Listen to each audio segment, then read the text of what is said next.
Hey, welcome back to another Midjourney tutorial. I'm Adam from Polyform Studio, and this is 5 steps to storyboarding your Hollywood blockbuster in Midjourney. Step number 1 is the story. The key to every great film is a great story. What goes into a story? Well, there's 3 main things that you should be concerned about. Number 1 is the type of story. There's the epic, myth, romance, mystery, sci-fi, horror, comedy, fantasy. There's the character, right? Who's going to be your main character? Is it a human? Is it a dog? Is it a gorilla? That's up to you. And the other thing is the arc. Are we telling a linear story, the hero's journey, a redemptive story, a tragic story? You need to figure out all of these components because they'll become part of your Midjourney prompt. Step number 2 are your visuals. So a film is a visual experience, as are the storyboards. So you need to figure out if it's film or animation, what type it is, and what era it's happening in, and that'll also become part of your prompt. The third step is the storyboard. So a storyboard is essentially just an image from the film as it might appear at the end of the day on the screen. What are the elements there? Well, of course you've got your character, you've got the surroundings, as in the background and the foreground, and you've got props. The second thing you got to worry about is the framing of this scene. Is it a close-up? Is it an establishing shot, letting the viewer know where they are? Is it a mid-range shot? Maybe it's a conversation between 2 people. Every different scenario has an ideal shot that goes with it, and this will be the part where we define what those are going to be for the storyboard. So for my film, I'm going to take a lot of inspiration from my youth and the Steven Spielberg family films from the 80s, like The Goonies and other films like this.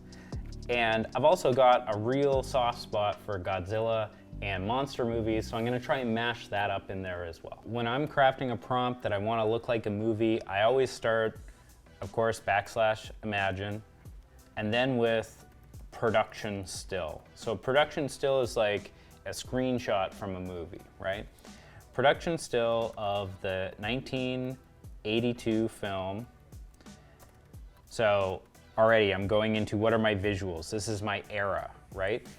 Now, if I want to include what is my story style, I want to make a family film, because family films in the 80s always had this kind of look and feel about them. I want to bring that in.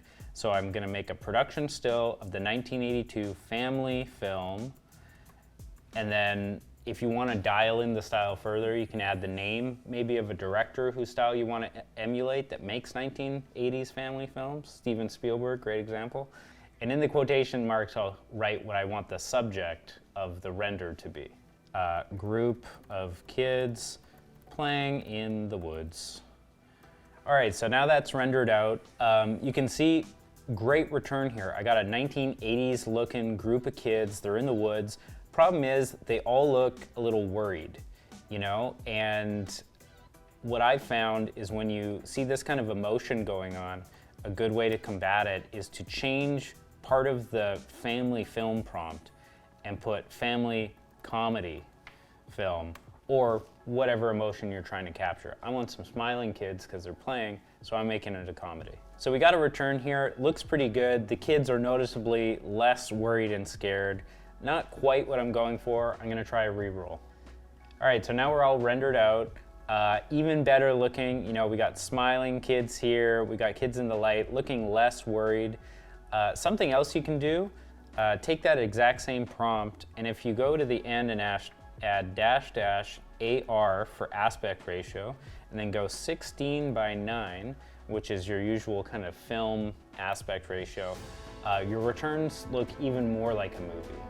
I like to share my content on LinkedIn and Instagram, where square is a more appropriate aspect ratio, but if you're really going for that film look, 16:9 is for you. All right, so now we're really looking good. Very, very movie-esque looking layouts here. I find you get this from adding the production still part of the, you know, modifier to the prompt. You get this group of kids looking like they came straight out of the Goonies. Now we're gonna just keep going scene by scene, telling our story. So I've been at it for a while.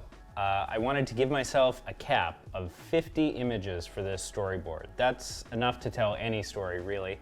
And I went through, rendered, came out with all of the different shots and scenes and scenarios I needed to tell my story in 50 images.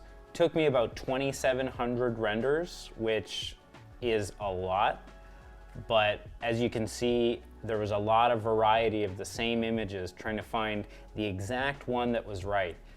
In this example here of the kids finding the egg, it kind of kept adding like faces to the eggs and other things of this nature that meant we had to try a lot of different ones.